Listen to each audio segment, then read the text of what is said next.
Hey, this is Kelly Thompson, writer of IDW's Jem and the Holograms, and you're listening to the Geekcast Radio Network.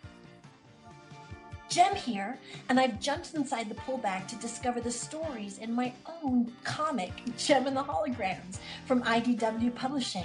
Listen in as Mike, Aimee, and Nicole give their thoughts on the latest issue, who are all going to have a truly outrageous time inside the pull bag. Hello and welcome to The Pull Bag. This is episode 340. That's right, folks. 340 episodes. We're just a week shy of our 6th year anniversary of the show. I am, of course, TFG and Mike. Joining me is my truly outrageous misfit, one of them anyway, Aimee, a.k.a. Lady Rack. Hello. Hello. Woohoo. And in case you didn't realize, 6 years. Woohoo. 6 years. Yeah. Does anybody actually listen to this show? I'm sure they do. Yeah. There are fans out there. So yes, we are going back to Jem and the Holograms finally after so long. Our other misfit is dealing with some life stuff. So Nicole is out there, kicking ass and taking names just like Roxy would. Yep. Without the bagels, hopefully, because bagels. No, with the bagels. English muffins are better. At least, I'm sure at times she has her bagel. Mm-hmm. Kind of like, eat your cake and your bagel too. Mm-hmm. That's right. So we are here, 2 trades, 1 podcast, like what we've been doing a few times. Ryan and I did this with Transformers with More Than Meets the Eye and Robots in Disguise, where we would do 2 trades in 1 show kind of thing. Yep. Jem and the Holograms, I don't know what IDW has planned for them in the future. I do know that there was Infinite, this massive crossover thing between Jem and the Holograms and the Misfits. And then there's Dimensions, which is like 5 or 6 one-shot stories. So those are the 2 trades, Jem and the Holograms Infinite and Jem and the Holograms Dimensions, that we'll be talking about tonight. It seems like the truly outrageousness at IDW has kind of diminished a little bit since the big flop of the movie and everything else. And that was years ago now. Yeah, I was going to say the movie. I'd say the movie flopped before the comic kept going for quite a while. Yeah, so and the comic is awesome. Kelly and all the artists and everybody else, all the other writers that wrote special stories or whatever. But Kelly Thompson, main writer, absolutely amazing. We love talking to her when we talk to her. So I just don't know what else could be coming, because there's these 2 things, and then IDW just announced to celebrate their 20th anniversary online, being a company this year, the IDW 2020 series, which it's I think 6 one-shots, Ghostbusters, My Little Pony, Jem, Turtles, and I think there's another one, but I don't remember it off the top of my head. So there is another Jem story at some point, but it's Star just Trek. Star Trek, that's what it was. Star Trek, yep. So that'll be covered in an episode at some point. I don't know when. But we wanted to return to Jem and the Holograms to, get this covered, because we never actually ever did it. So yeah, we're going to start with Jem and the Holograms Infinite, written by Kelly Thompson.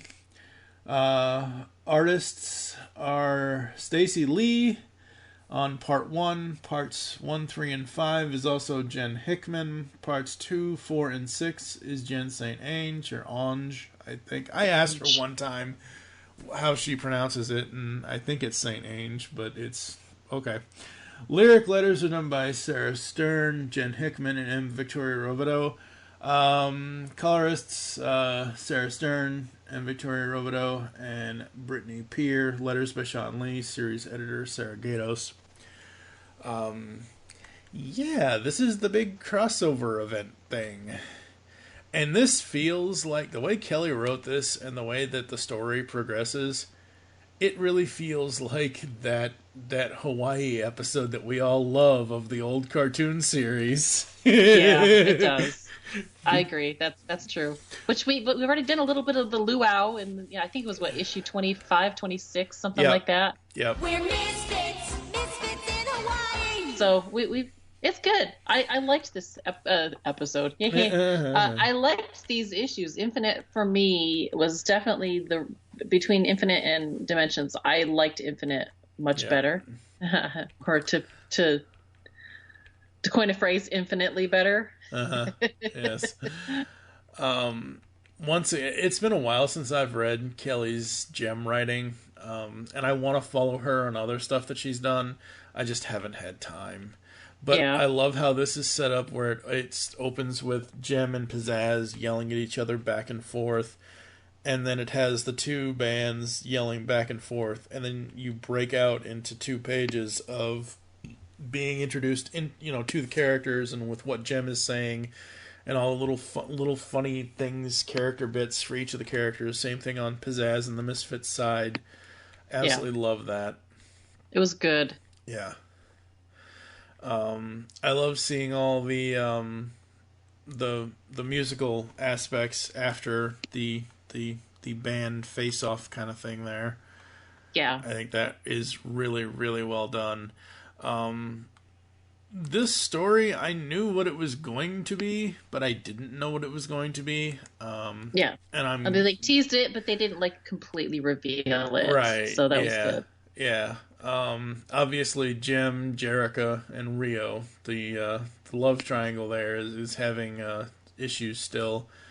But, it's just one of those things where I guess if you hadn't seen this, or if you hadn't read kind of a thing, it still continues from the series, and that's the point of it. It's still part of the Jem and the Holograms IDW comic series.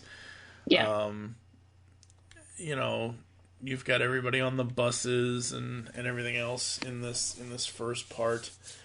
When I said it kind of reminds me of what was it, Hot Time in Hawaii, or whatever that episode was called from the original cartoon series. It's just the arguing and the bickering constantly between Jem and Jem/Jerica and Pizzazz. That's really what I mean, because sometimes Pizzazz just can't let stuff go. Yep, that's true. And I like that they carried that over from her character. She's very loyal, but she can't let go of a few things. So I'm all right with that. I like my characters to have, little flaws and things like that. And they've been really great about making sure the characters have that. And it makes them much more, I think, more realistic in the comic than the TV animation show ever was. So, I mean, I was never a fan of Pizzazz until I read the comic, and then I'm like, oh, I really like Pizzazz. She's great. Yeah, she's great. In the comic series' run, we had so much character development and depth to Pizzazz, which actually makes her more of a character that you want to enjoy than one that you don't. Yeah. So the bands are still fighting with each other back and forth, except for obviously Kimber and Stormer, because they're in love. Yeah. Meanwhile, everybody and their smartphone, click flash, everybody's taking pictures, and I love the exchange between Jem and Pizzazz. Another time, Jem, I'm sure that considering you can't let it go, and Pizzazz is like, grr, and I'm like, please don't turn this into Frozen. Please don't turn this into a Jem Frozen thing. I'll say this later, but I'm just going to preface this when we get to that part in the story, folks. I don't know what Kelly was... I understand why the story is the way it is, but with the current timeline that we are in real life in 2019... separating people out from the inner city and the outer city and the wall and the this and the that. I was just waiting for Eric Raymond to come in with a Trump comb over. I don't want to get political on this podcast, but I'm sorry. As I was reading through this story later on with events that happen, I'm like, a giant wall basically dividing the... I'm like, oh boy. And I know now I had a completely different take with it, because I've read the Hunger Games and all of that. I kind of took it as that, because all of the people that are inside the wall, of course, have hologram technology, and that kind of the ooh shiny, they look pretty, they have all the prettiness and the glamour, and so I kind of remember that's what I took it as it's this apocalyptic kind of tale, a short one because it, we mostly clear it up by the end of the issues for Infinite. Yeah. But like it kind of, because they also take this slant of, oh, the people haven't been reminded about all the people that are outside that are having to struggle and stuff like that. And so they're still like, that was their whole spiel, is that they are able to kind of make them aware of all of the stuff that's been going on. And so the people, they change their mind because now they know. And I thought, well, it kind of sounded like to me, kind of like the Hunger Games, is that and you're most likely right. That I don't want to speak for Kelly, but I'm sure that's more so where her mind was when she was crafting this, I guess. I'm sorry, I just, with everything that has gone on, with everything that's gone on in the last, let's say, 6 months, and some military veteran person, some guy, creating a GoFundMe to get the wall built. Did you ever? Anyway, it's neither. Oh my God! Not that we need to go there. But it's one of those things where it's like silliness. This whole wall thing and inside and outside. I'm like, oh God, I anyway. So well, the good thing to note, the one thing that I do want to say is this actually came out before a lot of that drama happened. That's true. Because this came out last year, about this time last year. What was it? Let me look. Infinite came out. Infinite was out January of 2018. Okay, yeah. So, I mean, that being said, I mean, I read it, of course, a year later, but the point is that it did come out last year before all of the drama really started heating up. Yeah, true. First to say that, the political stuff has been going on since, 2016. Took office. The minute it happened, it's just been ramping up since then. So Tech Rat shows up, not looking like his slimy self, which is nice. Yeah, I actually liked Tech Rat in this. Yeah, I did too. But he wasn't their Tech Rat technically. Yeah. It's like the Hunger Games meets the DC universe with infinite Earths and other Earths and things like that. It's really cool. I'm digging this. I like it. I like the direction that they went with that because it's such a fresh take. They never did that in the show, and it is something that I feel like is something that's very relevant. It's fun to do in today's storytelling. I'm not opposed to it. It was kind of fun to just hey, Tech Rat. Yeah, but he looks a lot Tech Rat-ish, and he's acting not Tech Rat-ish. No. So he's a radish. yeah. He's a radish that everyone relishes. It's relishing radishes. Yeah, exactly. Yeah. So the Misfits, specifically Pizzazz, has a little fit over all this and everything else, and basically Tech Rat tells them that he has come to their Earth to get their aid in helping him save this Earth because the Gem and the Holograms technology has taken over, and Gem Corps, run by none other than Eric Raymond, is the devil incarnate. It's big business. It's Raymond Towers. It's what other Trumpisms can I equate to Eric Raymond? So good times. Yes, good times. They all, because the Misfits show up, the way this first part ends, they all end up going to the alternate Earth. Yep. What did you think of the first part of the story here? I liked it. I was completely on board. I was like, okay, we got to the first kind of break in between issues, and I was like, okay, I want to read more. Let's keep going with this. Mm-hmm. I did read Dimensions first. I'm kind of glad I did. But then I came back to then I read Infinite. I was like, I felt like with Dimensions, it stopped, and then we started a whole new for every section. Yep. And this one, I wanted to know what's going on. I wanted to know what happens next. What happens next? Do you want to know more? Yes, keep turning the pages then. Mm-hmm. So yeah, I was very interested in. I really liked the art in this one too.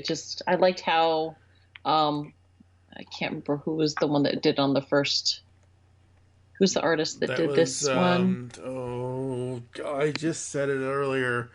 Yeah, It's hold on. Give me a second. I'll get to it. It was Stacey Lee. Stacey Lee. Stacey Lee. I liked what she had here. Yeah, Stacey's art was awesome. Absolutely loved what she did with all the characters.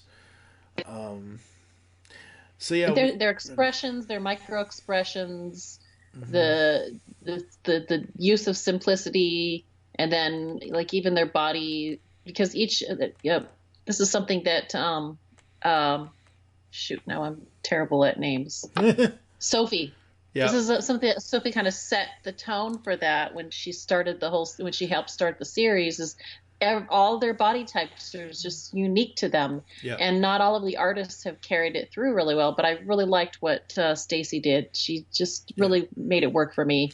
Yeah, I mean, all the body types are still there from what Sophie initially set out to be.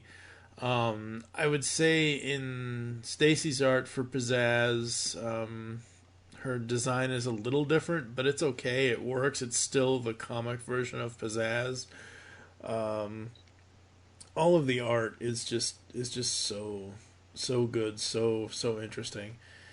And because this is the problem I had with some of the artists in Dimension is that there's a few in there where the proportions are like they're exaggerated in more ways. Yeah. And there seems to be a really good cohesion of the bodies, the faces. She doesn't, yes, there's exaggeration because it's a cartoon to begin with. And so, I mean, the micro expressions and everything, the expressions and how she uses them just really works. But there's a feel of cohesion with it. Like, the stylized of each individual is still there, but yet it reads well. The proportions of the bodies look great. Whereas there have been one where they really went to they pulled a little bit too much on it, and I didn't care for it as much. This I felt like there was a little bit more unity in that, and I really do like that.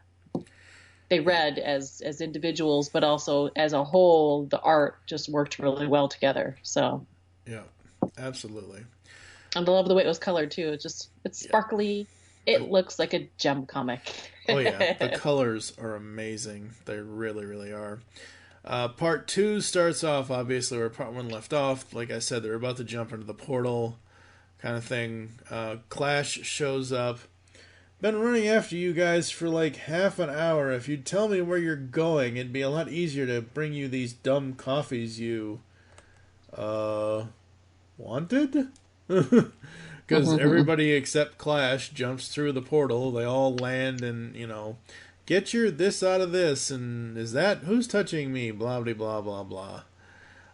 What I love about this second part is, first of all, that big open reveal of the Jem world, and, get the truly outrageous look, and it's just glitter and gold and pink and purple and just all kinds of Jem and the holograms kind of very graphic, like graphics, like graphically, like a design graphics, designy graphic looking. And it was very very much the show, like the eyes, the J, the stars. Yeah, it's pretty. It's what I expected to see if I saw Jem painted everywhere.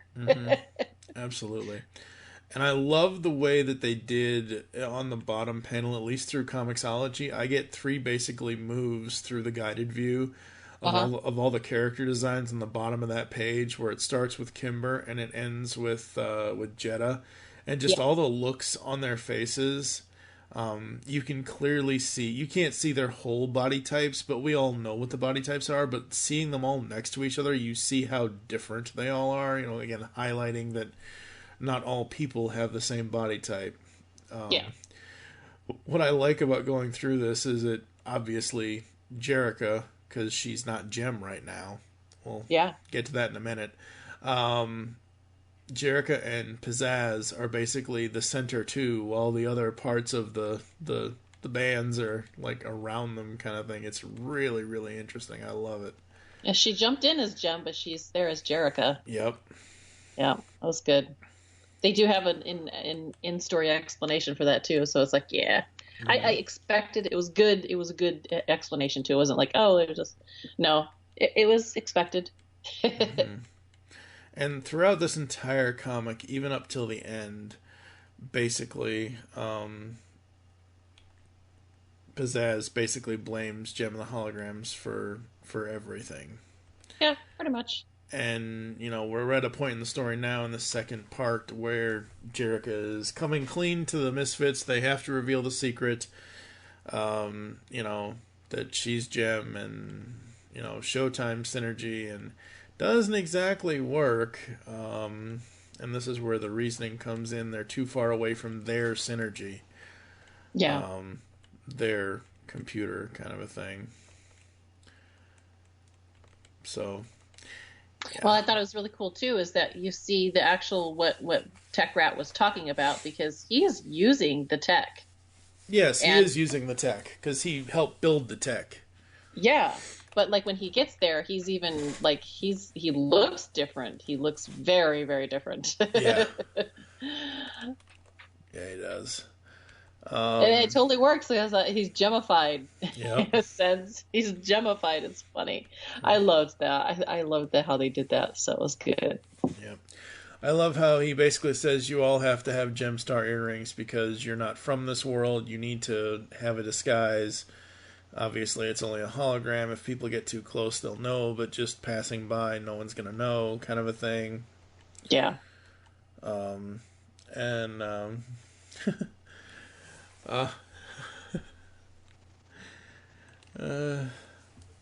love what Pizzazz yells at him. You know, because again, it's her and Jem fighting with each other, yelling at each other, and Jerrica's like, "Well, why did you come here? Tech Rat and all this Jem and the Holograms are all but gods. The world remade in their image, nonsense. Where are the Misfits?" He says, well, if they still exist. If they still exist! Yeah. Yeah. Oh boy. Lots of drama. Yes.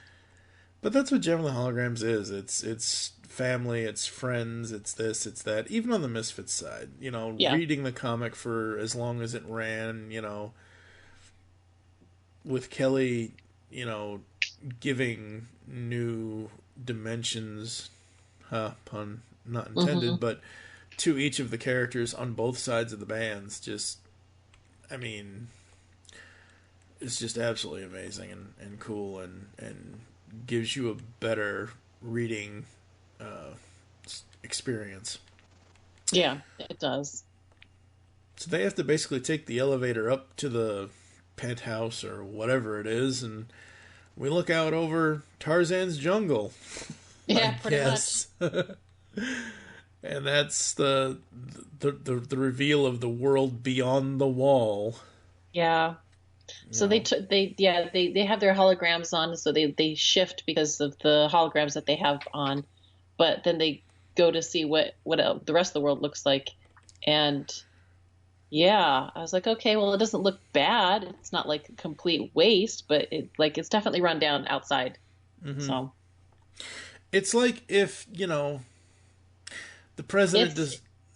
if nature took the world back over, so things are definitely the buildings and stuff like that are kind of being swallowed up by things. So it's run down, but it's, you know, the Earth is still the Earth. It's just technology inside the wall is much different than outside. So yeah.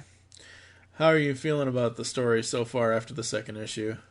Oh, I loved it. I was like eating this up. I was like, okay, we're on a roll. Where are we going with this? What's going to happen next? Because, you know, I was like, I want to keep going. Let's go for it, man. I liked the difference between the two. I liked again, the art was great. On this one, I think it was Jen St. Ange. Yep. And again, expressions are working great. It was a little bit of a switch, but still, like, she's still doing a good job with the second issue. So yeah. Yeah, it's a little bit of a switch in art. It's not as drastic as, you know, individual stories putting their own spin on the characters and whatever else, which we'll talk about later. But yeah, it was really nice, very well done. I absolutely love the cover for issue 3, which is basically Synergy with all of them in her hands. Oh yeah, So that's very, very cool. she looks very Egyptian. Yeah. Yes, she does. Um, so everybody's out in the world. Everybody's, walking around doing their thing. And of course, Pizzazz has to, I'm going to go find this. But first, Rio and Jerica, oh boy. Well, they share a kiss because that ain't her real Rio. That's this world's Rio. Yeah. Yeah, that's interesting, to say the least. Uh-huh. Oh, a nice little tension there. That was Yeah. a good. But the thing is and this is the part that I was like, okay, I guess Rio didn't, because he doesn't really do much. It was more like a, hey, Yeah. you're here, kiss, kiss, Yeah. yay. I didn't realize you were alive. Kind of a thing. Oh, sorry, I just haven't told you anything. Yeah. Yeah. What I love about this story, besides what we've seen so far and all of that, is how the alternate Earth roles are changed up. Where, because we're getting to a point of going to Gem Corps, and it's Elise who is Eric's errand girl. Whereas in the regular Gem world, it's the other way around. Like, Eric is the manager for the Misfits. Well, now he's in charge of Gem Corps, and Elise is like his gopher kind of, assistant person, whatever. Yeah. They did a really good job with this. I think this is really cool. Eric interacting with Synergy is a little strange, but obviously it's an alternate dimension kind of a thing. Who the hell has he got in that south entrance there? That hidden door on the south wall. Yeah. Like, who's back there? How very Flash of him. Yes, really. Uh-huh. How very Harrison really Wells good. of him. Yeah. True. That's very Wells of him. Yeah. It's interesting because, like, this is what at about this time I was like, okay, so he's behind what's going on with Synergy then, and I thought, oh, that's a bad thing. Yeah, that's a very bad thing. Way to start off with the conflict, yo. Mm-hmm. We get to see who's the mastermind behind us. Well, at least we think. Yeah, we think. Yeah. We go to Emmett Benton's apartment or house or whatever, because in this universe, Emmett is alive. He did not die.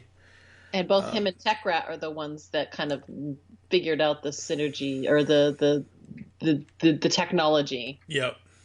And they've both been trying to hack it, and they haven't been able to. Yeah, and it's one of those things where what I love that Kelly has done with this is basically, okay, Emmett in the real Gem and the Holograms Earth, or whatever you want to call it, kind of thing, for our Gem and the Holograms on our Earth, they lost their mother and father kind of thing and whatever else, and obviously they have their synergy to kind of be Jackie's spirit, whatever, but they no longer have Emmett. Well, here they still don't have Jackie as far as I can tell, No. but Emmett is still here.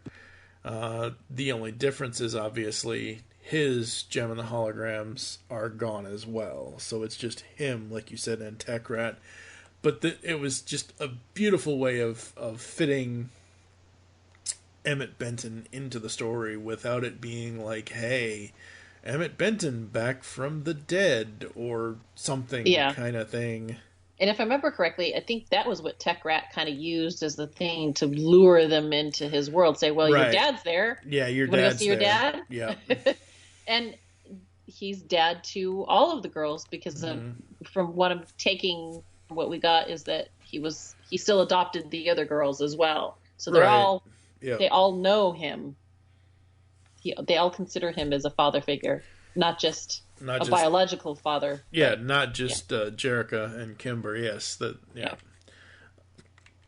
So Jerica has this idea of maybe her original Gemstar earrings can work somehow with finding out their plan of This story basically takes everything that we've already read, flips it on its ass, and puts it in a way that wouldn't think that you could use it. Basically, she's like, hey, how about we hack the stuff and figure out how to release silica, or release the code part of it, not necessarily release silica again on this universe, but Yeah. release that hidden kind of thing with synergy, whatever's going on. And that's kind of the plan, is that's what they're going to be doing. And they, of course, let them know what silica was, because in their Yeah. world, silica didn't take over. There was no, no hypno, Yeah. whatever, yeah. and they've pretty much taken out most of, the code that could be that way, because there were two people, writing it.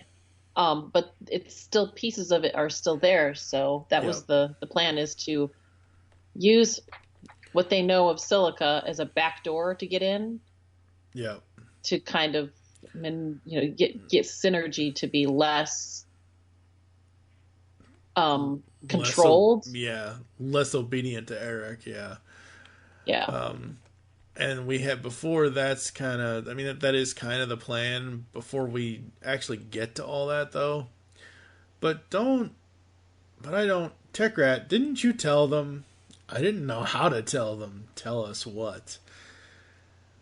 And this is where we get the reveal that this Earth's Gem and the Holograms, all the girls are dead. And he tells the story of how they died, and yeah. Wow. Yeah. It's a sad, sad day. Yep. And of course, Jerica's final line of this issue, then we'll take down Gem Corps and free the world of the illusion if it's the last thing we do. Bum, bum, bum. Mm-hmm. Commercial break. Yep. Perfect place. Absolutely. Yeah. That's the other thing, the cliffhanger. I'm so glad I did not read this single issue week to week, because it would have killed me. Yeah. 6 weeks of torture is what this would have been, to have to wait until the next issue. Yeah, reading in trade is so much better, folks. You get the whole story all at once. You can spend 2 hours reading the thing if you want to, or however long it takes you to do so. But yeah, I believe this is the 3rd issue we just finished. Absolutely love it. I love where the story is going. There are moments that are just going to not only tug on your heartstrings, but basically rip them out. Like, you have no more heartstrings. Kind of a thing. What did you think of, again, the story so far, this issue on its own, as well as the rest of it so far? Yeah, I'm like I said, I'm signed up for it. I want to keep going. I definitely, they did enough things in here that, again, like you said, they're taking all elements of things that we know in the Earth that they came from, and they're mixing it up and turning it on its head, doing different things. And I like the how they've done that. I like how the differences in how things are. That they're not there, they're dead. They're like, oh, great, wonderful. It's just the little things that they're doing that are just taking all the elements, shaking it up in a bag, and pulling out what they want. So it's working. Yeah, absolutely. And the art was, again, I think this one is Jen Hickman. Yep.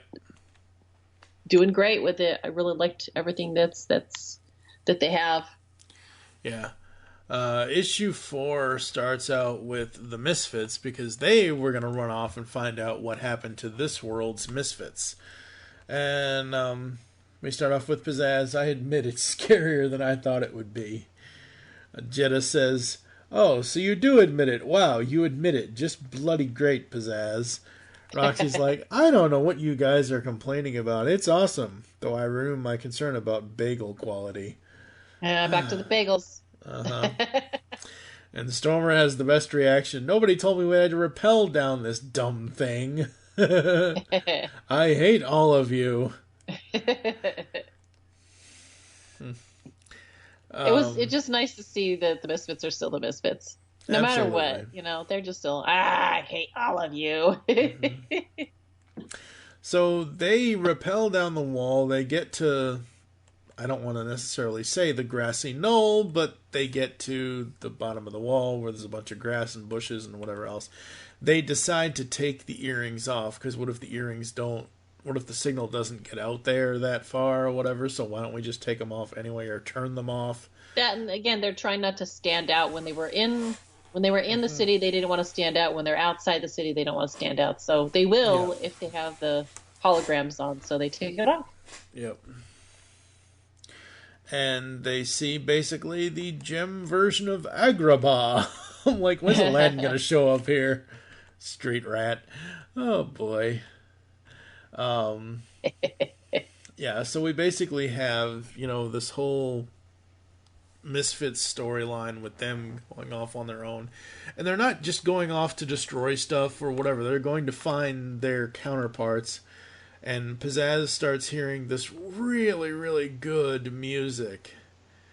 And, oh my god, what in the bleeding hell is happening? It's Stimber! Yes. I really liked this. This was fantastic to run to this point, because we haven't seen any of that in any of, like, the show. That was kind of like, or so the animated show, they only had it for like just a couple issues or a couple episodes or something like that. Yeah. And so we were kind of hoping while we were reading, I wonder how they're going to do that, how they're going to if they're going to bring in a moment where we have, Kimber and Storm are doing their own thing, and this is that. And I was like, oh, cool, I like that.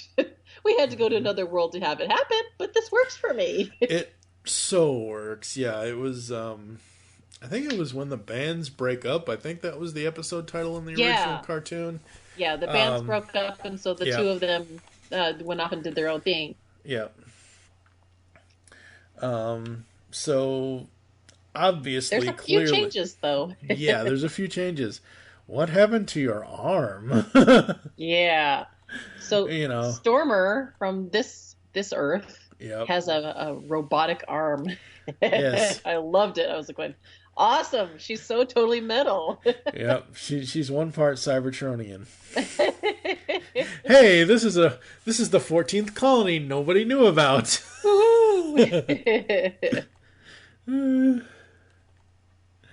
And even Pizzazz says, my god, they're not just rock stars, they're like revolutionaries. I love it. Like, again, showing the depth of Pizzazz's character. Yes, she can be that bratty, oh, Jem has everything, why don't we have anything kind of a thing. However, through Kelly's writing and through the longevity of the time of the series for the comic, Pizzazz's character has shown way more dimension than we've ever seen. And just this time, again, the Misfits are family too. They're not like Pizzazz isn't out, to get any of the Misfits kind of a thing.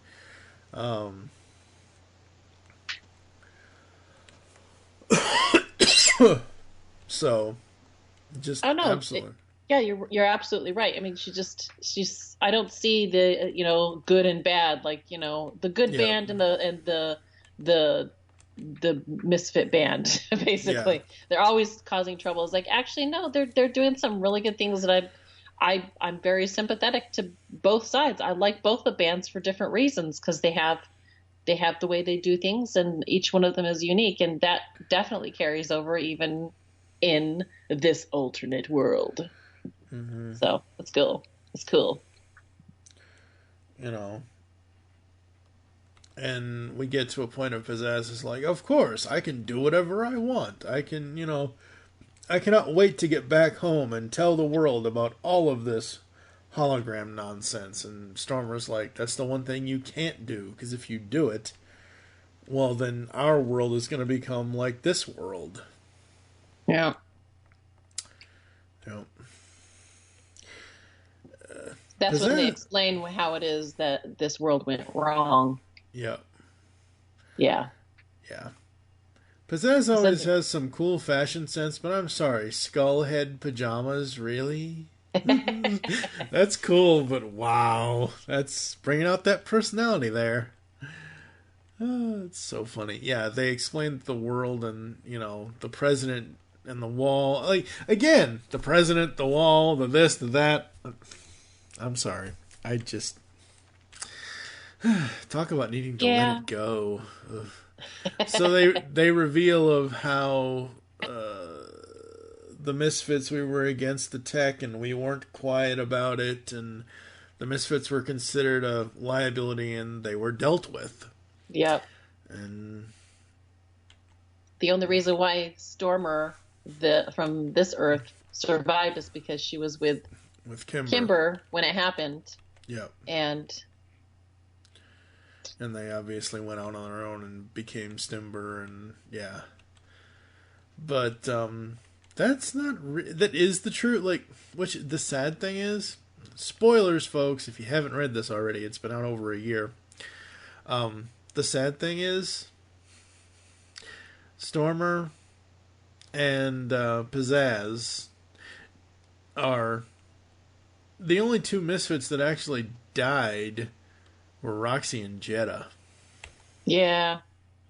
I'd probably Blaze, but, you know, it's just one of those things where it's like the reveal later of who's in Eric's little room there. It's like, oh, wow. Yeah. That was interesting. Yeah, so they get this message, like one of the earrings starts glowing and it's a message from Jem, and they have to get to higher ground to see the message for better signal, like all cell phones in the 21st century. Yeah.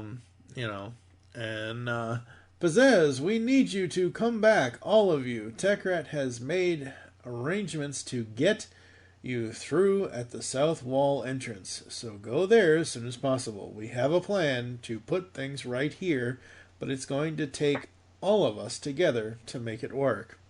Sure it will. Whatever you say, Jem. Ends on that. Yeah.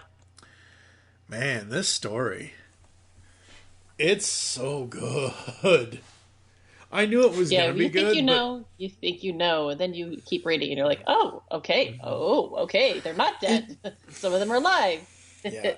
They have a twist every single issue, it seems like to me. Yeah, they do. And it seems like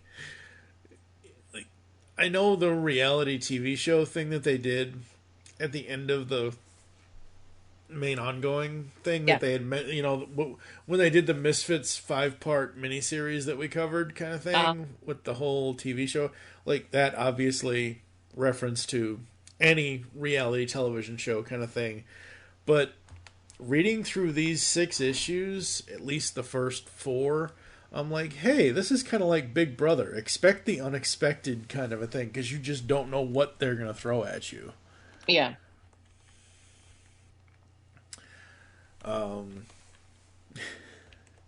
So, any thoughts on story so far before we get into the next one? No. Like I said, I like the fact that each issue has a little twist to it. Really worked for me. And again, the art is. We went back to, I think, Jen St. Ange on this issue, and it looks great. I mean, it's just more of what I expected, that we already have kind of set the tone earlier in this trade. So it's very consistent. They kept to the 3. It looks like there's 3 different artists, but all of them seem to work really well together. Slight differences, but they mesh really well. Yep, absolutely. So the Misfits arrive at Emmett's apartment, and oh yeah, we picked up some strays we thought you might be interested in. Thought dead on this world, but nope. Yep. So at least we have a father-daughter reunion between Kimber, Stormer, and Emmett. Yay! So that's nice. And it's believable. I mean, that's when I got a little choked up too, going, oh gosh, because he said they were dead, and you know, I'm sure that it was great to see people that weren't they're not his girls, because they are his girls, but they're from a different Earth, and so, but to know that you thought them dead and to find that they're not, they've been stuck on the outside, hiding, staying alive. You know, it was really good. I liked how they did it. I liked how they brought this reunion together. I was like, aww. So it was all good. Mm-hmm. Way to go, Kelly. You got me crying a Jem comic. Yep.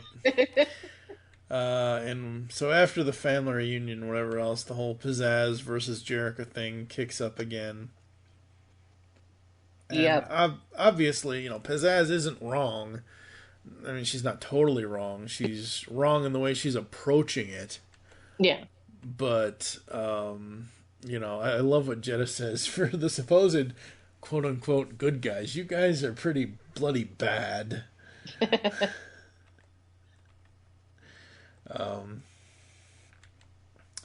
So they explain the plan about the pop-up concert and how they're basically going to take it over. And then we kind of get to Eric and Elise and how Elise is basically just completely ready to just not be around anymore as far as working with Eric. And Eric, after she leaves, basically says to Synergy, we're probably going to have to take care of her at some point. And it's like, damn. Yeah. That was just like, oh, cold hard slag there, dude. I mean, she knows too much. So if she's not going to be in it to win it, then yeah, it makes sense that he'd be like, okay, well, at some point we're going to have to take care of her. And it's very implied. We're going to have to kill her. Yeah. I mean, the Eric Raymond of this world, as much as our Eric, both cartoon and comic, is a sleazeball, this Eric is downright mastermind. Yeah, he mass murderer at this point. He's killed Jem and the Holograms. He's killed everybody. Almost all of the Misfits. And then the big reveal. My question is, where's the bathroom? If she's been in that room the whole time, where does she go to the bathroom? And the little cup on the table there? It's another hologram wall. Uh-huh. Take it down. I gotta go to the bathroom. Uh-huh. Probably. And we get revealed to Pizzazz of this Earth. That brings up a lot of questions, because if she didn't die in that explosion, did she plot the death of her own teammates? Of Roxy and Jetta, yeah. Because if Eric has been behind all of this for this long, then was she behind it as well? Or did she come in and say, no, Eric, you're going to do what I say? Because if not, you're not going to kill me this time. You tried, but now I'm pulling the strings. I don't know. That's the good thing, is that they left enough unanswered in this that I'm like, okay, Kelly, whenever you decide to come back, if you come back and tell us how this goes, I really want to see more of that. Yeah. Dimension, Infinite Part 2. Exactly. Yeah. Who knows? Come from another one where they take over. Who knows? The possibilities are endless. This is such a great little run to go a different way. So, and it's so like, normally when you have alternate timelines or alternate Earths or whatever, you have the doppelgangers of each other kind of a thing, but there's usually one, or like obviously the two Stormers. This Earth's Stormer, has, like you said, a metal or robotic arm. Between the two Pizzazzes, this Pizzazz kind of, at this point where our Pizzazz is in the comic, this one kind of reminds me of like cartoon Pizzazz as far as how she looks and things like that, and the look on her face, and it's about damn time, Eric. Yeah. All of that. So I don't know. I mean, like I said, there's a lot of questions to be asked at this point. If she did plot the death of her own teammates, I'm just gonna say that's nothing. I don't think that the cartoon Pizzazz would have gone to that extent. She definitely would destroy them, like, if they turned against her. But I don't think that she'd go to the point of killing them. And this is just a different dimension. Different dimension version of Pizzazz. Yep. Just taking a different quality of hers and just notching it up a couple. Oh, yeah. Volume up a little bit so that we this is a version of her. Yep. In another version of me, You would basically I be like that? No, you turn into a helicopter, and no, you turn into a helicopter and have, whirling adventures and things like that, and yeah, exactly. So we get back to Jem, the Holograms, the Misfits, Tech Rat, and Emmett, and they're finally getting ready to do this whole computer trick thing with Synergy. And this Kimber-looking version of Silica shows up. We are sisters, we are this, we are that, and they agree, and they, I guess, body meld, mind meld, I don't know, they do some sort of weird computer thing, and then she has obviously a very different look, we remember, kind of a thing. Yeah, so how they've been able to control her is that they've blocked her ability to remember certain things, and so she's been very passive. The Silica version, I liked it because the design was so cool, and I was like, oh wow, she doesn't look. Yeah. I mean, she has some similarities, but a lot of differences too. And basically, free will has been taken away from Synergy, and so them joining back together gives her the free will that she's been denied, and it's interesting to see that. I liked that, how that played out. Yep. So part of the plan was to have some sort of spontaneous concert that they're kind of hacking. The rest of the groups are hacking to kind of they're not holograms. They've hacked the hologram to be them so that, they can have a concert and you're like, hey, are they supposed to be there? No, they really are there. So they're not the holograms that everybody's been deceived into thinking that they were there. They're the real people on stage. So it's like, awesome. Yep. And Elise and Eric are like, are you seeing this? And of course, Synergy's nowhere to be found. Mm-hmm. Yep. And then, they go ahead and reveal it.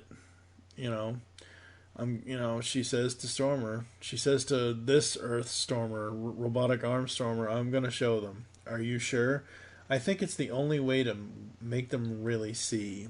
And shows over Synergy, Jerica, the reveal, oh God kind of thing. And, she goes on this, revolutionary sound and whatever about, free yourself, free your mind, kind of a thing, be our best selves. And that's how this one kind of ends, is on Jem's message of,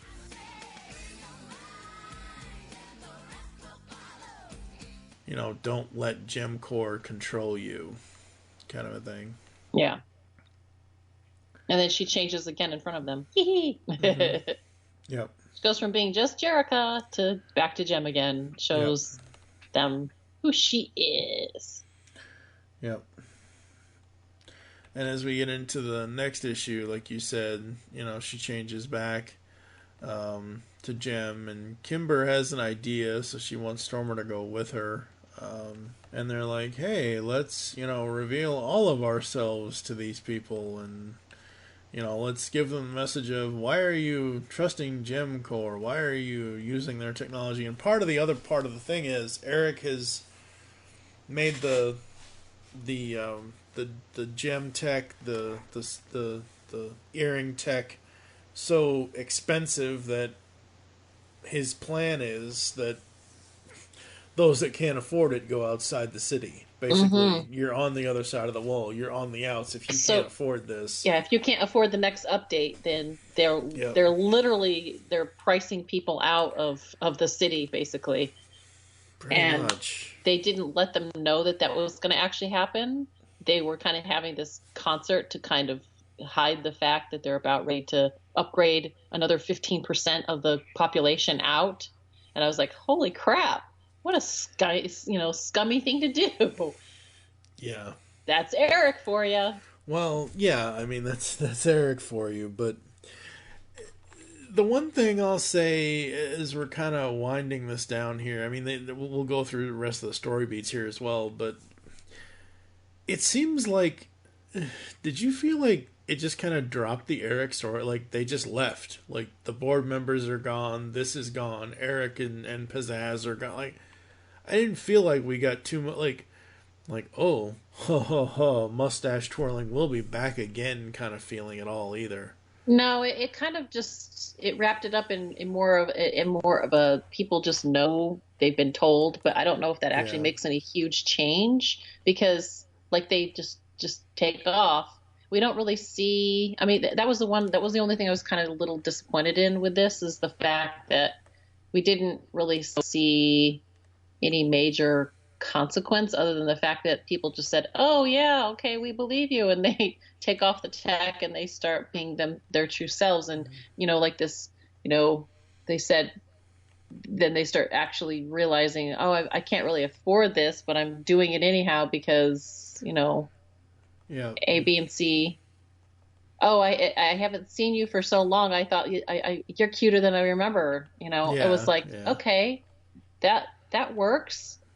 And I don't know if it was just, I don't know, it's kind of, I wasn't feeling a lot of pop to it, other than the fact that they stop them, they get away, but we didn't really see why, like, we didn't come, like, hordes of people are coming and banging on the doors. No, it wasn't like that at all. It was just kind of like, oh, now they're just running away. And I was like, okay.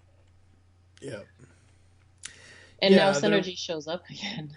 Yeah, Synergy shows up again. And it doesn't, like, I love the story. I absolutely love the story. I love what Kelly did with it. I just feel like the whole Eric of the alternate Earth running away kind of thing, Eric and the Pizzazz, like, there's no real answers there. Like you said earlier, there's no resolution. Yeah, there's you don't know how deep the rabbit hole goes, how deep the rabbit hole goes, and they don't know. All of the characters don't realize that there's somebody even behind Eric. So that's why I was like, well, maybe that's a card she just didn't want to play yet because she has plans for something else, which I'm definitely on board with. I mean, if this is, me too. I'd like to see her finish that. I'd like to see her come back and do another episode, or another whatever 6 issues, and see how that pays off. Because I mean, I'd like to see Kelly tell us more, because you kind of left it a little bit here. We didn't get the resolution and the twist moment where all of the characters realize, oh my gosh, it's Pizzazz behind all of that. I mean, because how would this Pizzazz react if she found out the version of her Pizzazz on this Earth has been the mastermind behind all of it? Would that change her mind about coming back to the other Earth and revealing the hologram tech? Because they've done a really good job of convincing her in this other world not to do that. So I believe that she believes. But would that change if she saw the other Pizzazz? Because, she's got it made. She's betrayed everybody. But, she is the top of the world here. Would you be that? Would you do that just so that you could be in charge? So it'll be interesting. They didn't leave us any answers with that. And that's why I'm like, Kelly, okay, I'm ready for the next episode. Exactly, here. Yeah. And maybe that was the whole plan to begin with, is to have kind of a soft answer to wrap up this story, but kind of leave some of these threads hanging that were just as important. We also get to see that, what's her name? Not Eric, but the guy, the lady. Oh, what is her? Elise. Elise, that's right. Sorry, my bad. So Elise comes in and sees that Eric has escaped, because now everybody's kind of turning off the tech, and he's left, and Energy is there. And you look different. She does. I was surprised that Kelly didn't have her say, I feel different. That would be cool if they said that, but yeah. So he's left Gem World. I just now picked up on, he doesn't just left, he's even left Gem World. So does that mean that he's left to go out into the other world, or has he gone to another Earth? Does he have that ability? I mean, you never know. You never know. You never know. Yeah. I guess all's well that ends well, with a little bit of, Eric and pizzazz of this Earth, this alternate Earth, hanging out there somewhere. But, our Jem and the Holograms and the Misfits all go back to the main Jem Earth, and happy ending? Mostly happy ending. Yeah. I don't know. They go back to their Earth, so we really don't see what the fallout is going to be, other than they go to the wall. Elise has authorized.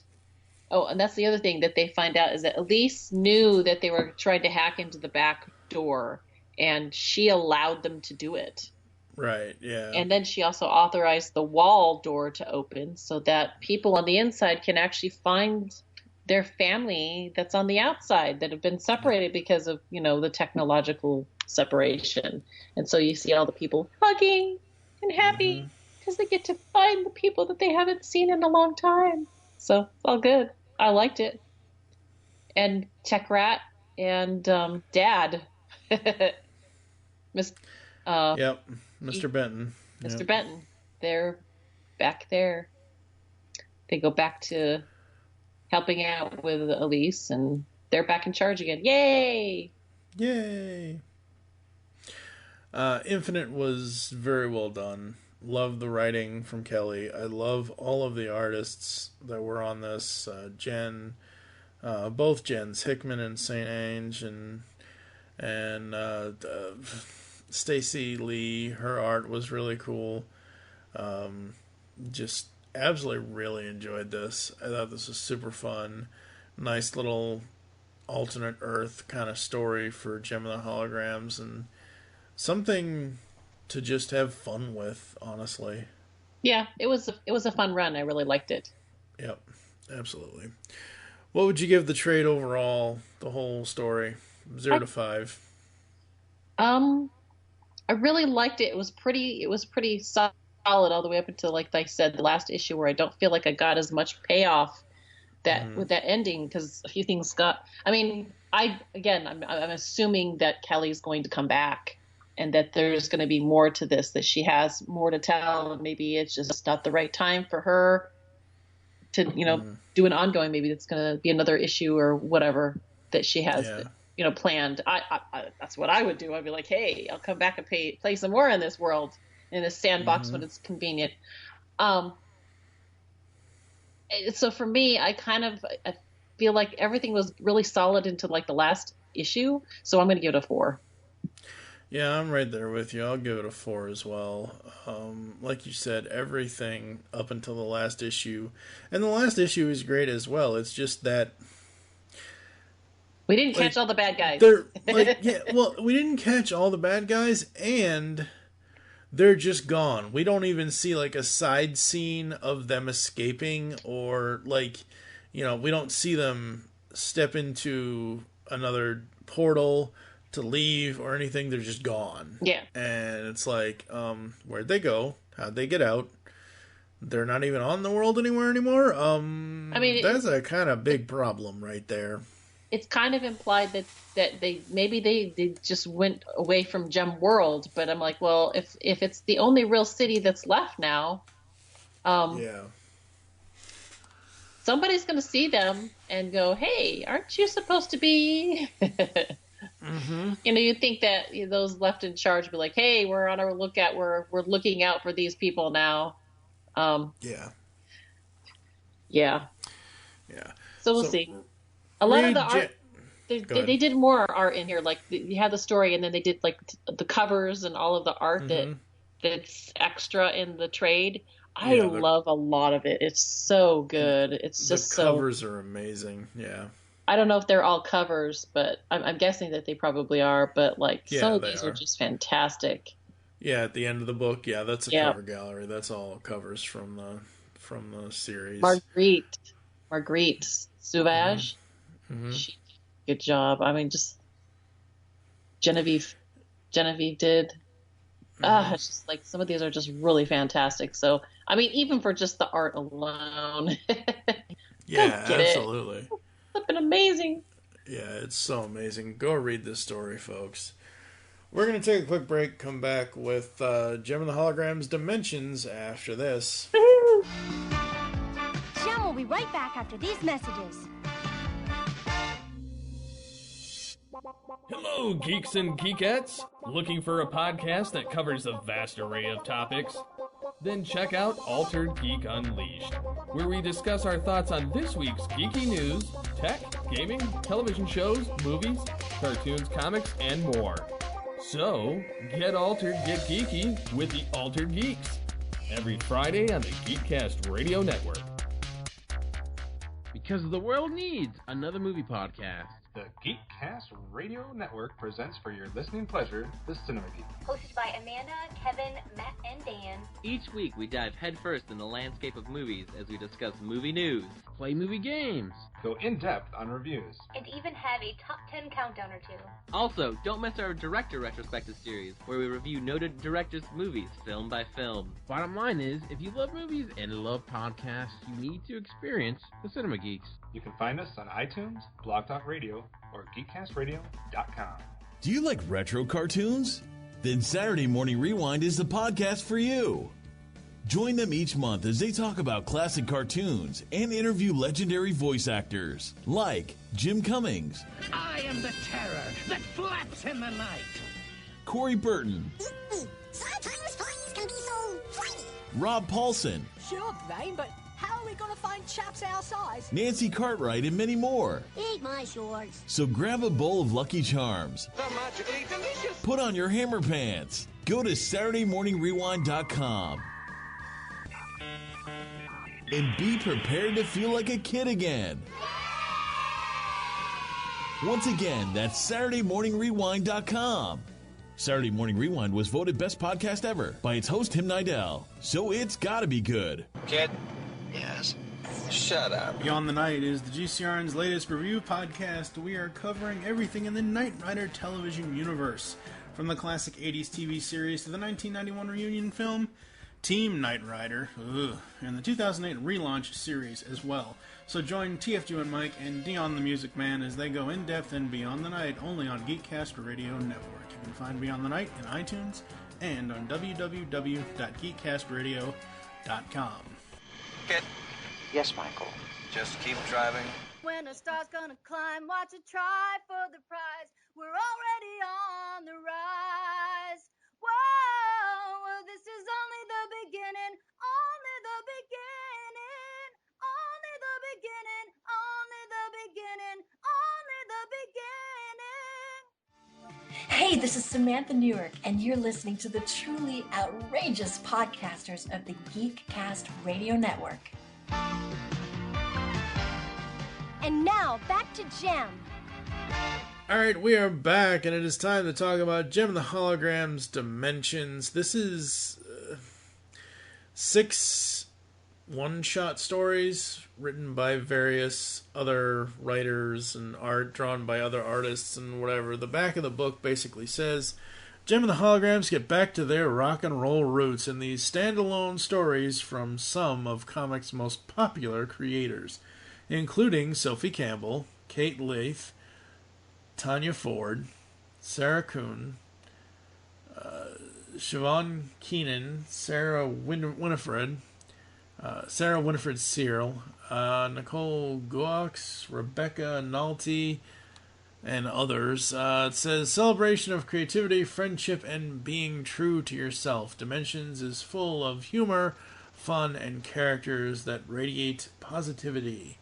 These uplifting stories will bring a smile to readers' faces even as they put a song in their hearts. All your favorite characters, and some new ones, take the stage in stories about everything from Dungeons & Dragons to ski trips gone wrong. I remember when this was first announced after Infinite was already a thing and everything else, and I'm like, okay, Jem one-shots, that could kinda be cool. Just like Infinite, I know you said you had read Infinite like last year when it finally got traded or whatever else. I had not read either one of these until right before we recorded the podcast, because That's just how I roll these days. I read it and then I came back and read it again before, but Dimensions was a new one. That one I did not read. I read Infinite, but I did not read Dimensions until like 2 days ago. Yeah. So I'm like, yeah. I like it. It's interesting. So we have, like I said, 8? No, really? 8 stories? Yes, 8 stories, 8 short ones. Ooh. So I'm thinking like two stories per issue. Yeah, something like that. So it's 4 issues long, but you get 2 stories per issue. Right, that's what it is. Yeah, I remember it was only 4. It was only 4 issues originally. 4 comics originally, and then it's traded with all of them together. And I read it in trade. Yeah, so did I. I don't know. So the 8 stories. The first one, and I'm just reading off the titles here. First one is Catnap, written by Sophie Campbell. Written and art by Sophie Campbell. Colorist is M. Victoria Robideau. Roll With It is written by Kate Leith. Artist is Tanya Ford. Colorist is Brittany Peer. Face Off is written by Sarah Kuhn with art by Siobhan Keenan. Then we have Stargirl. Writer-artist is Sarah Winifred. Cyril.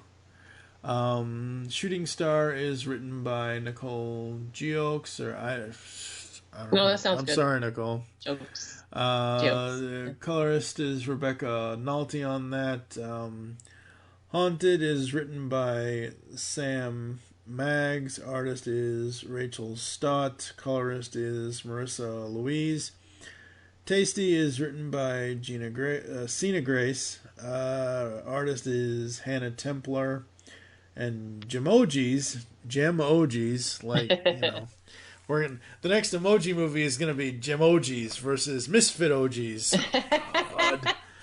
Writer on that is Kevin Panetta. Artist is Abby Both. Yeah, I think it's both. And colorist is Heather Danforth on that. Yeah. Oh boy. We've been here a long time, folks. I don't think we're going to go in depth as much as we did on Infinite with these. Yeah, I wouldn't. Just because they're meant to be self-contained. Yeah, they are. And that's good. Catnap is basically a ski trip with not Clash. Clash. No, it is Clash. Yeah, it's Clash. Clash and her friend Misty, and she has to babysit Pizzazz's cat. Well, they take the cat skiing. Video and other quote-unquote evil hologram fans. I will say that Video and graphics and who is the third one? Shade. Yep. I believe graphics and Shade are new characters to the Jem universe. I think they are. And so is Misty, I believe. Yes, Misty is as well. But I love the way that they've put, Video and Clash, and they're not together kind of thing, even though they're cousins. I love that we essentially have evil Jem fans kind of thing. I think that's super cool. I think it's super fun. I did like that switch. I liked that because I thought, oh yeah, well, you got to have a few that are just a little shady. Mm-hmm. And there you go. And I liked the fact that in this, because Clash tends to be more of the shady character in the series, and so to have those that are shadier than her in this, I liked that switch. I like how they twisted that, or how Sophie twisted that, because this is Sophie Campbell, folks. She set the stage for the whole comics. So the fact that this actually happened, I was just like, I love Sophie. Yeah. Sophie is amazing. Absolutely. It's a nice little quick story. It doesn't, go too far. It doesn't do anything. I love the cat that's wearing a little outfit. Yeah. Yep. Oh, Matt Mardigan is great. That's like the cat, the This is like the perfect thing. I wish more of the stories were like this one, because this one just made me laugh so much. It was so cute and so amazing and so lovely, that I just like, oh, Sophie, I need you to write more of these. We need her to do more of these things like this. Oh yeah. If Sophie Campbell had her own like Gem and the Holograms miniseries outside of what Kelly was doing that are just kind of like one-shot adventures, that would be glitter and gold. Yeah, absolutely love the Catnap story. So cool. Up next is Roll With It. This one is... I know it's the Dungeons and Dragons story, and honestly, personally, I was never into Dungeons and Dragons. It just was slightly outside of... This is where we need Nicole. Yeah, this is Nicole's territory, because I've never played the game either. So I've played. I'm not as upset. Like, you know how a lot of people will reference like Clerks or Mallrats or whatever early Kevin Smith works kind of from the 90s and things like that. I do that all the time myself. You know, we make Transformers references, Gem references, G.I. Joe references all the time. Dungeons and Dragons was a little bit before my time, and I played like once or twice, but I never really got into it. Gotcha. And again, these are very, very short because, you know, like we said, 2 stories per each issue and 4 issues. Very, very short stories. The one thing that kind of bugged me a little here, and I think is a little out of character for her, how angry Jem gets, or how angry Jerrica gets, I should say. Yeah, it did seem a little bit, it didn't see, I'm like, she does get overwhelmed, but she doesn't get like angry overwhelmed. Yeah, she's not. Jerrica is very much, that's why she has Jem. She's very much an introvert. She's very much like not gonna, you know, rock the boat kind of thing. And as I was reading this, I'm like, did we go to some sort of third Earth or something, like from Dimensions? Because that's not the Jerrica Benton I know. Yeah. And again, character, you know, whatever thing, you know, character portrayal is, you know, obviously up to each writer, but this, yeah, I was not a fan of that. I mean, some of her behavior seemed more like pizzazz behavior. Very much so. So I was kind of like, I don't know if that worked for me. Mm-mm. So I was kind of a half and half on this. I liked the idea, but I think it just didn't work for like I said, like you've mentioned, Jerrica just doesn't seem like Jerrica, and the art on this one was a little. Half of it I liked. The other half, there's just a lot of weirdness in some of the panels that I just kind of went. Some of the faces end up looking different. They just kind of didn't work for me. So I thought, well, it's a half and half. I like the idea. It just was weird. It was odd. There was oddness in it. The change in Jerrica was enough to kind of pull me out, and then the change in some of the art, as detailed as it is, it works in some, but in other parts it doesn't. So I just kind of like, okay, maybe that one just wasn't me. It was a fun little run, but I didn't really feel the love as much on that one. Yeah, no. Not so much. So we get Face Off as the third story here. This is basically karaoke night. Yeah, that made me laugh. Yeah, that was kind of funny. It's like they're karaoke. Okay, they're gonna go win their own karaoke. This is okay. Let's go for it, man. Yeah, and it's poor Blaze having to deal with this. It's like you invited everybody over to your place. Yeah, sometimes. But I like the twist. Yeah, the twist was really cool. It's really interesting.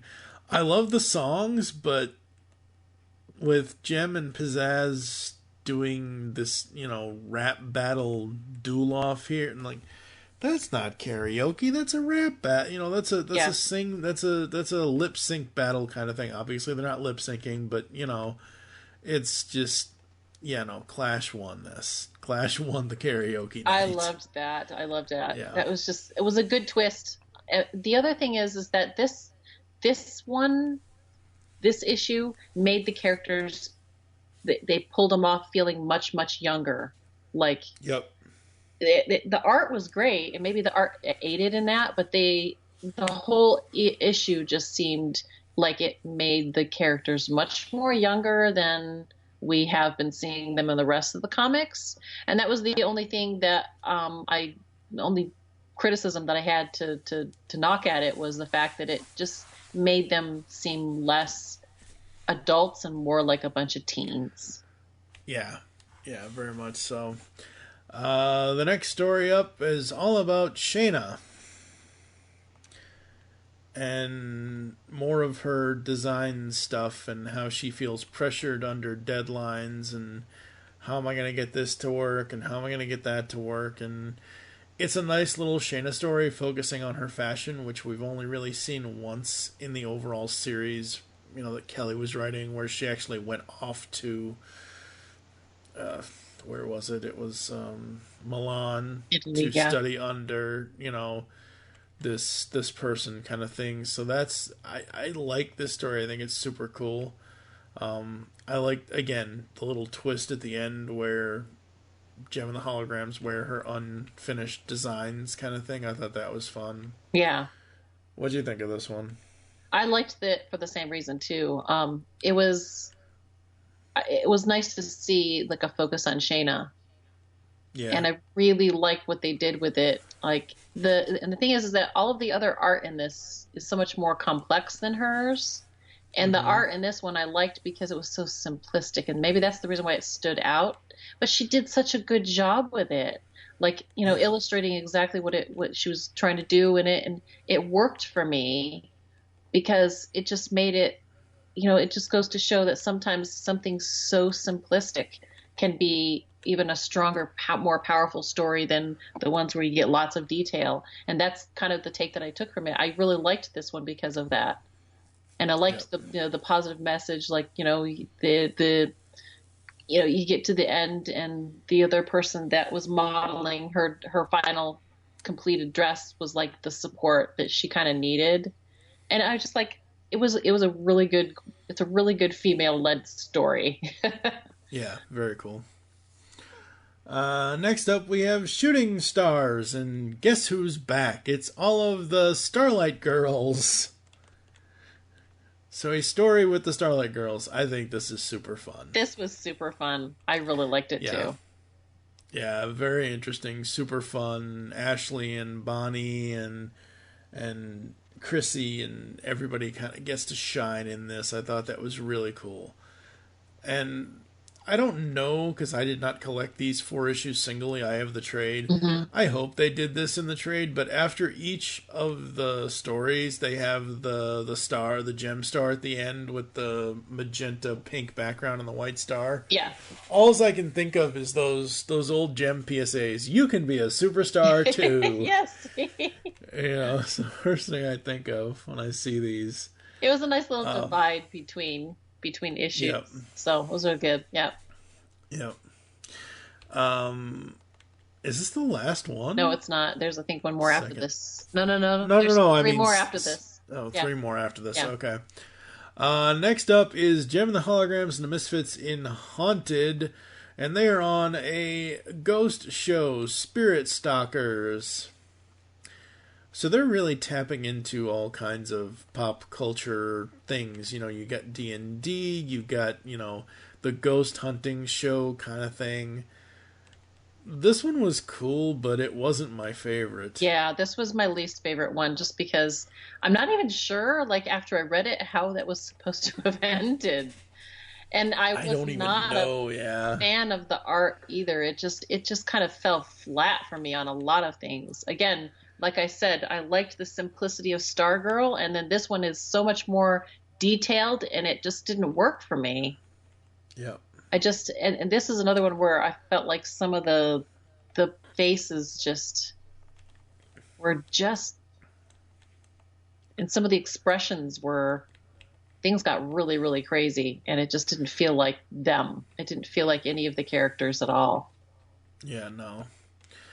The final two stories are Tasty and Jemojis. Tasty is all about good press versus bad press, I guess. It's all about the Misfits kind of but that finding worked. their... It felt like it was like a comic version of an episode from the cartoon, and I really liked it because of that.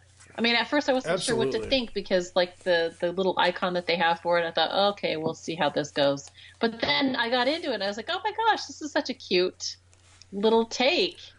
And basically, they're looking for some sort of PR thing, and Pizzazz goes and gets she's going to they're going to have a photography session, and it turned out that while she was being schmoozed by everybody there, she didn't realize that they didn't invite any of the other Misfit members to be there. A very pizzazz thing. It's just a very pizzazz thing.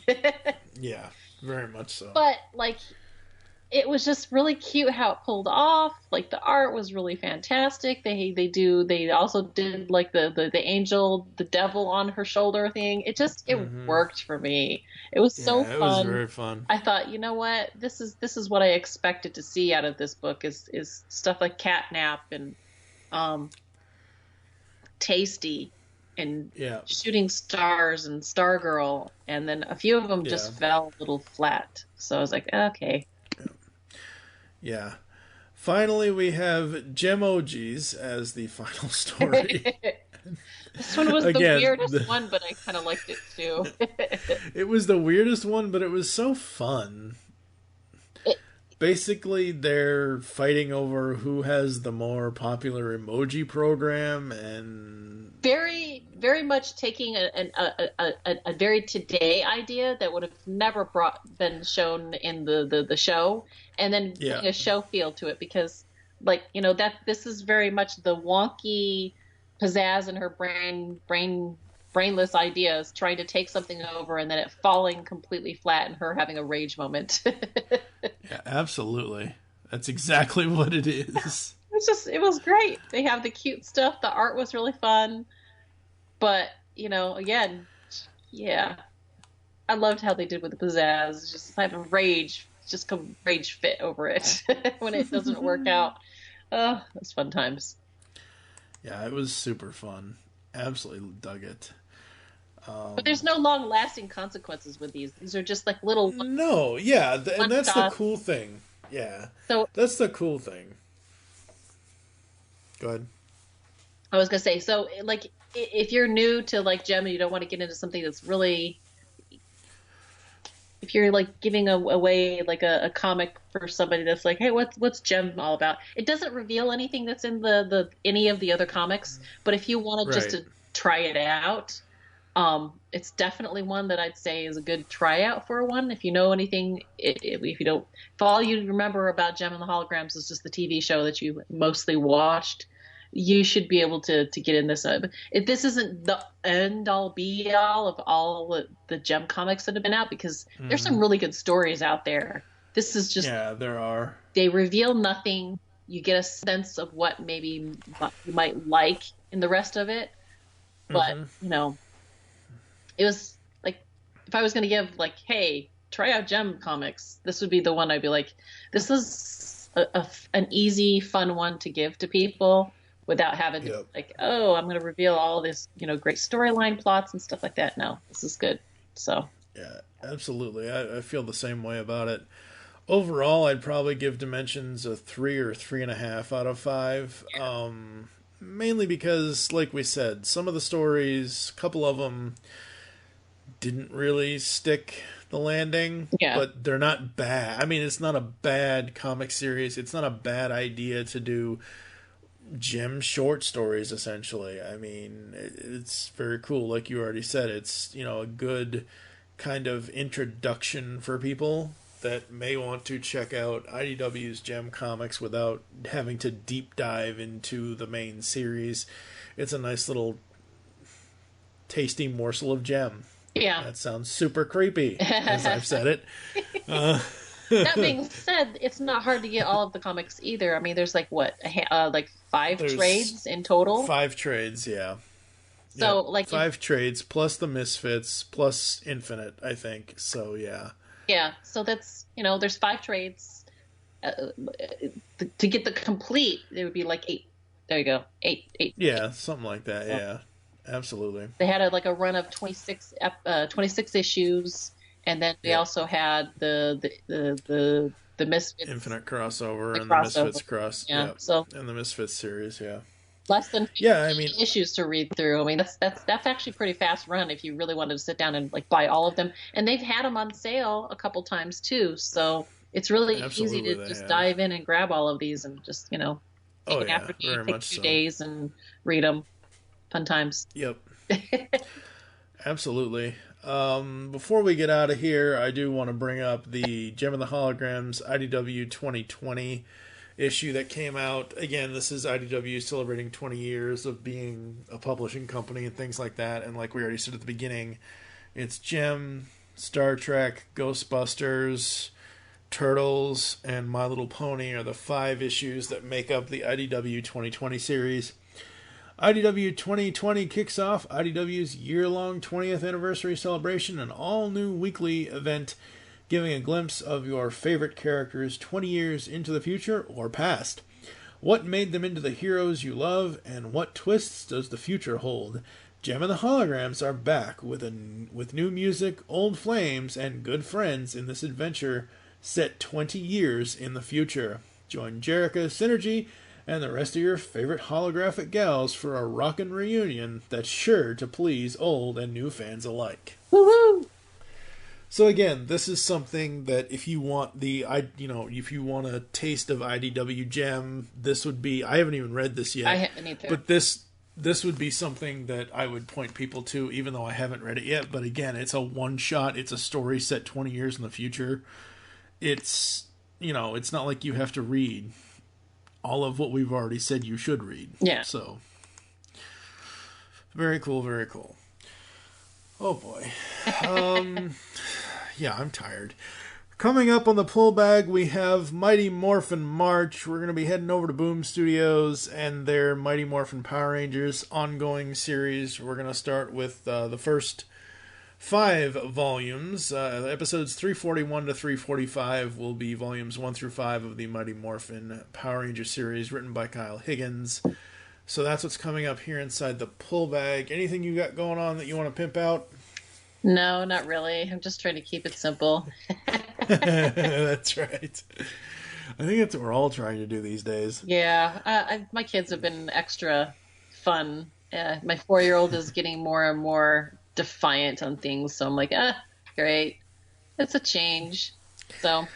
Well, that's what happens when, his father doesn't catch him and throws him into a baby gate. You're still going on about that, are you? Hey, there's video evidence. There's video evidence. Gotcha. So yes, my record keeps me busy. So I'm looking forward to the Transformers 2.0 start back up. Yep. In another 4 weeks, 3 or 4 weeks, something like that. Soon, actually. Yeah, something like that. Yeah. Today's March 2nd, right? Oh. Well, when this would have been released, it wouldn't be March yet. But yeah, essentially, yes, it's coming beginning very of March, soon. So it could be out anytime. I haven't checked to see what day exactly, but I'm definitely looking forward to it. See how it goes. Yep. That's the only thing I can pimp out right now. I like all the art that I'm seeing. Let's go for it, man. Give me something to read and review. Oh, don't tell me that, because you'll be sitting here weekly, and I know you don't like that. Anyway, it's very time-consuming, folks. You can find me on Twitter at TFG and Mike. You can find Aimee on Twitter at Lady of Rec. That's usually where I hang. Absolutely. Yep. And make your greatest game in the comics, and we will catch you next time here inside the pull bag for Mighty Morphin March. Hasta la vista, baby. What does Arnold have to do with Power Rangers? He doesn't. Oh, boy. It was just a thing to say at the very end of the podcast. What can I say? you could have used shows over synergy. Oh. Do you want me to say it right now? You can splice it in. You might as well. Okay. Show's over, Synergy. Show's over, Synergy. You've just heard the latest episode of The Pullback, the GCRN's first comic review and discussion podcast. There are several ways to get in touch with us and leave feedback for the show. You can visit the website, geekcastradio.com, where you can comment on the episode and all of our different podcasts. You can rate and leave a review for the show on iTunes. Be sure to leave us feedback. Become a fan of us on Facebook, facebook.com/thepullbag. Send us an email, feedback@geekcastradio.com. Follow us on Twitter @thepullbag and @geekcastradio. So until next time, make your great escape into comics and unleash the geek in you. It's been a long time, but back to action!